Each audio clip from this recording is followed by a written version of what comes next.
Alam mo ba, kapag tag-init, madalas tayong makaranas ng pagkauhaw. Pero, alam nyo ba na hindi lang tubig at juice ang pwedeng pampalamig? Maliban kasi sa pakwan at pipino, mayroong isang gulay na may taglay ng 70% ng tubig. Ito ay ang singkamas. Kaya perfect ito para maiwasan ang sobrang uhaw at panunuyo ng balat. Pero, bakit nga ba ganito kataas ang water content ng singkamas? Nangyayari ito dahil ang singkamas ay isang root crop o gulay na lumalaki sa ilalim ng lupa. Ito ay nagsisilbing reservoir o imbakan ng tubig ng halaman kaya ang kanyang laman ay napakatubig at malutong. Nagsimulang itanim ang singkamas sa Mexico at Central America at ipinakilala ito sa Pilipinas noong panahon ng Espanyol.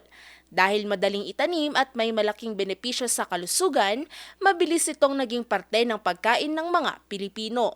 Pero hindi lang tubig ang laman ng singkamas. Mayaman din ito sa vitamin C, fiber at antioxidants.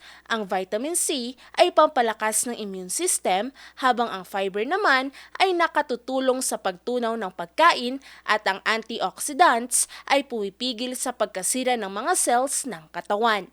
Ayon sa mga pag-aaral, ang regular na pagkain ng singkamas ay nakatutulong din sa pagpapababa ng blood sugar kaya ito ay nirerekomenda para sa mga may diabetes.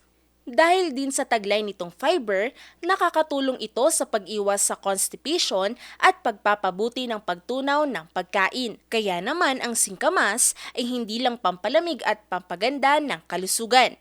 Isa rin itong paboritong pangmeryenda ng mga Pinoy. Kaya ngayong tag-init, huwag kalimutang isali ang singkamas sa inyong pagkain. Ngayon, alam mo na!